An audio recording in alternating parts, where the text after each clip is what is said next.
வணக்கம். மாலை முரசு செய்திகளை விரிவாக பார்ப்பதற்கு முன் தலைப்புச் செய்திகள். வடக்கு வங்கக்கடலில் உருவாகியுள்ள காற்றழுத்த தாழ்வு பகுதி மத்திய மேற்கு பகுதிகளில் இன்று ஆழ்ந்த காற்றழுத்த தாழ்வு பகுதியாக நிலவக்கூடும். அடுத்த 2 நாட்களில் வடமேற்கு வங்கக்கடல் பகுதிகளில் காற்றழுத்த தாழ்வு மண்டலமாக வலுப்பெற வாய்ப்புள்ளதாகவும் சென்னை வானிலை ஆய்வு மையம் அறிவிப்பு.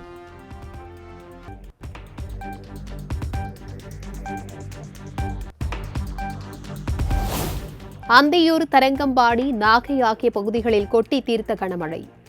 வெப்பம் தணிந்து குளிர்ச்சியான சூழல் நிலவியதால் பொதுமக்கள் மகிழ்ச்சி.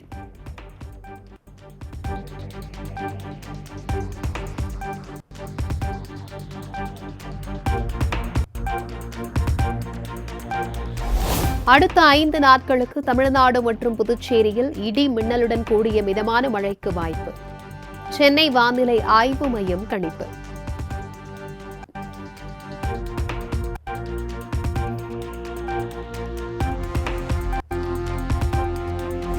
வரும் 2ஆம் தேதி வரை மீனவர்கள் கடலுக்கு மீன்பிடிக்க செல்ல வேண்டாம்.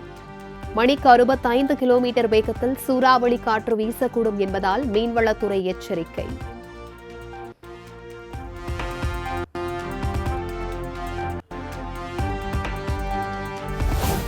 பிரதமர் நரேந்திர மோடி இன்று மகாராஷ்டிரா பயணம். பால்கரில் 76,000 கோடி ரூபாய் மதிப்பிலான வத்வான் துறைமுக திட்டத்திற்கு அடிக்கல் நாட்டுகிறார்.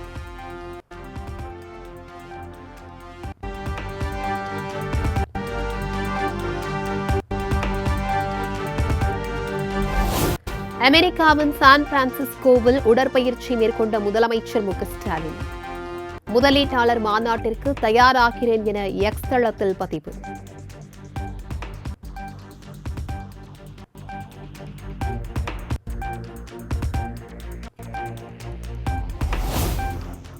தமிழ்நாடு முழுவதும் விடுபட்டவர்களுக்கு இன்று குடற்புழு நீக்க மாத்திரைகள் விநியோகம். பள்ளி, கல்லூரிகள், பொது இடங்களில் அரசு ஊழியர்கள் விநியோகம் செய்கின்றனர்.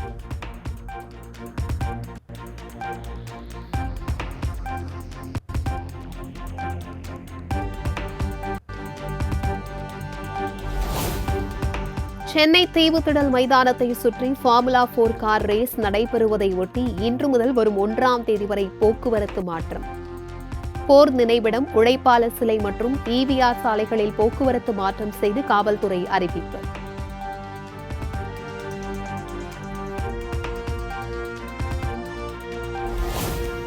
புதிய கல்விக் கொள்கையை ஏற்றால்தான் தமிழ்நாட்டின் கல்வித்துறைக்கு நிதி ஒதுக்கப்படும் என்பது அராஜகம். திருவண்ணாமலையில் தமிழ்நாடு காங்கிரஸ் கமிட்டி தலைவர் செல்வ பெருந்தகை சாடல்.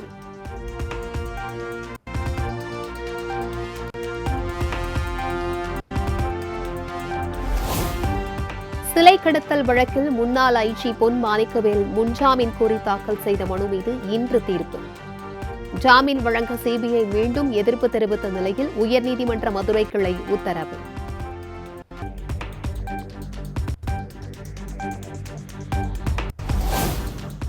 ஜாமீன் நிபந்தனையை தளர்த்த கோரி அமலாக்கத்துறை அதிகாரி அங்கித் திவாரி தாக்கல் செய்த மனு. சென்னை உயர்நீதிமன்றத்தில் இன்று மீண்டும் விசாரணை.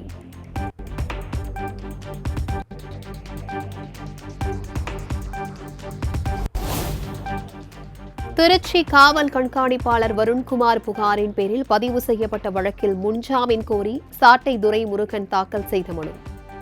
அரசு தலைமை குற்றவியல் வழக்கறிஞர் ஆஜராக கால அவகாசம் கோரிய நிலையில் உயர்நீதிமன்ற மதுரை கிளையில் இன்று மீண்டும் விசாரணை.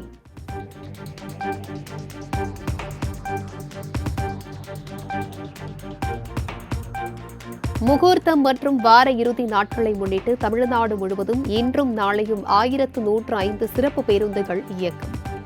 பயணிகளின் வசதிக்காக தமிழ்நாடு அரசு போக்குவரத்து கழகம் அறிவிப்பு.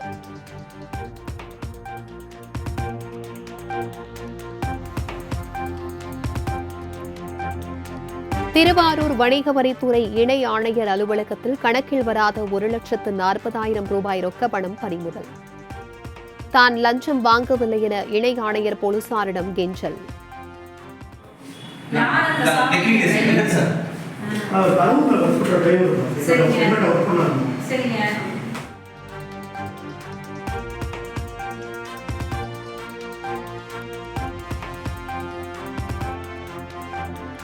சிதம்பரம் நடராஜர் கோவிலில் கனக சபை மீது ஏறி சாமி தரிசனம் செய்ய பக்தர்களிடம் பணம் கேட்கும் தீட்சிதர்கள்.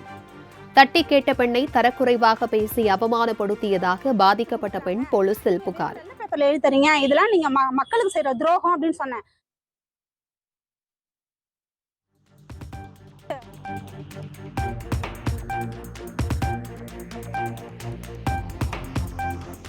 நீர் ஆதார உரிமைகளை பாதுகாப்பதற்கு தென்னிந்திய அளவில் விவசாயிகள் குழு அமைக்க முடிவு.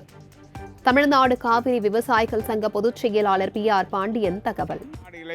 இந்த மேகதாட்டு அணையின் பாதிப்புகளையும் பேரழிவையும் எடுத்துரைத்து ராசிமணல் அணை கட்டுவதால் கர்நாடகத்திற்கும் தமிழ்நாட்டிற்கு ஏற்படக்கூடிய பயன் குறித்து விரைந்து மாண்டியாவில் கூட்டம் நடத்துவதற்கு முடிவெடுத்திருக்கிறோம்.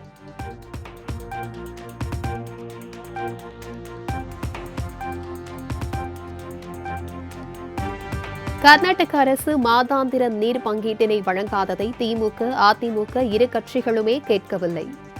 தேசிய தென்னிந்திய நதிகள் இணைப்பு சங்க தலைவர் ஐயாக்கண்ணு குற்றச்சாட்டு. இல்லை உடலேன்னு இந்த அரசாங்கம் யாராவது கேட்டாங்களா? அதிமுக ஆட்சியில் இருக்கும்போதும் கேட்கல. இப்போ திமுக ஆட்சியில் இருக்கும்போது நான் 1 லட்சம் கோடி நஷ்டம் கேட்டு சுப்ரீம் கோர்ட்டில் கேஸ் போட்டிருக்கேன். எங்களுக்கு மாதம் மாதம் தண்ணி உள்ளனா நாங்கள் சாடி பண்ண முடியாது, இப்போ காலத்தையே தண்ணி திறந்து விடணும் அப்படின்னு கேஸ் போட்டிருக்கோம்.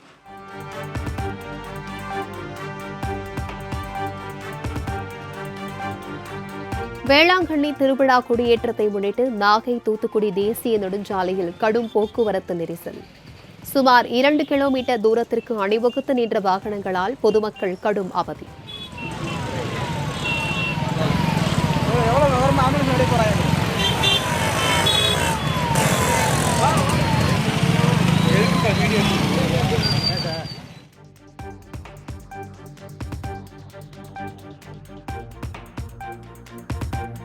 தூத்துக்குடி அருகே நடைபெற்று வரும் மணல் கொள்ளையால் அரசுக்கு பல கோடி ரூபாய் வருவாய் இழப்பு.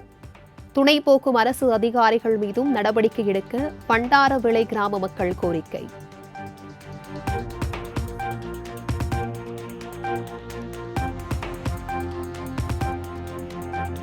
தருமபுரி மாவட்டம் பாப்பிரெட்டிப்பட்டியில் போலி மருத்துவர் கைது.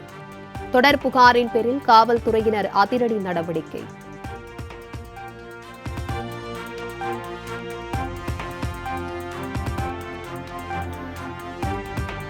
பழனியில் நடைபெற்று வரும் அனைத்துலக முத்தமிழ் முருகன் மாநாடு கண்காட்சி இன்றுடன் நிறைவு. கடைசி நாள் என்பதால் ஏராளமான பக்தர்கள் பார்வையிட வருகை தருவார்கள் என எதிர்பார்ப்பு.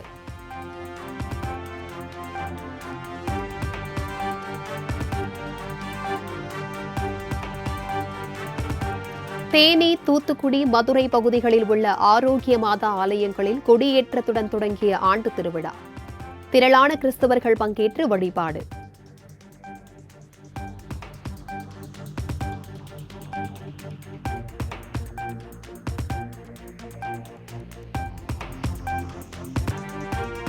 தஞ்சாவூர் அருகே நாட்டு பிள்ளையார் செல்வ விநாயகர் கோவில் கும்பாபிஷேகத்தை ஒட்டி முளைப்பாரி ஊர்வலம். செண்டை மேளம் முழங்க சீருடை போல் சேலை அணிந்து முளைப்பாரி சுமந்து வந்த திரளான பெண்கள்.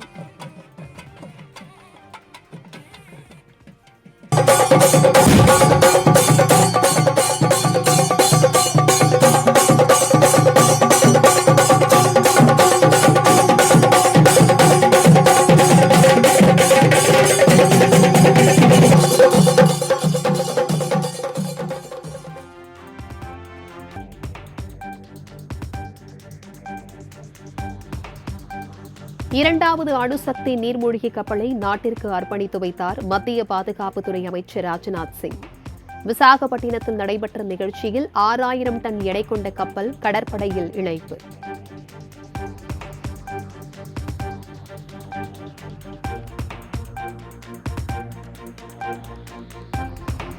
இன்று பாஜகவில் இணைகிறார் ஜார்க்கண்ட் முக்தி மோர்ச்சா கட்சியின் மூத்த தலைவர் சம்பாய் சோரன்.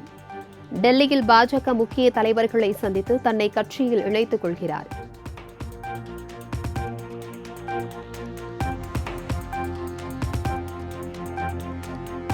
குஜராத்தில் கொட்டி தீர்த்த தொடர் கனமழையால் சாலைகளில் தேங்கி நிற்கும் மழைநீர். பெரும்பாலான பகுதிகளில் நீர் வடிந்து வருவதால் இயல்பு வாழ்க்கைக்கு திரும்பும் மக்கள்.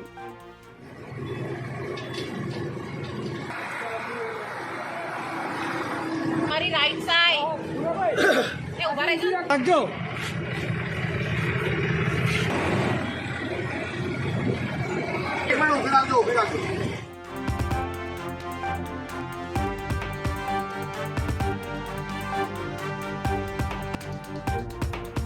நடிகர் தனுஷ் இயக்கத்தில் உருவாகியுள்ள நிலவுக்கு என்மேல் என்னடி கோபம் திரைப்படத்தின் முதல் சிங்கிள் இன்று வெளியீடு.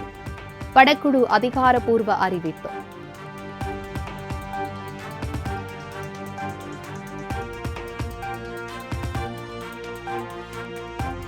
டெஸ்ட் கிரிக்கெட்டில் 33 சதங்கள் விளாசி இங்கிலாந்து அணி வீரர் ஜோ ரூட் சாதனை. இலங்கைக்கு எதிரான இரண்டாவது டெஸ்ட் போட்டியில் அதிரடியாக சதமடித்து அசத்தல்.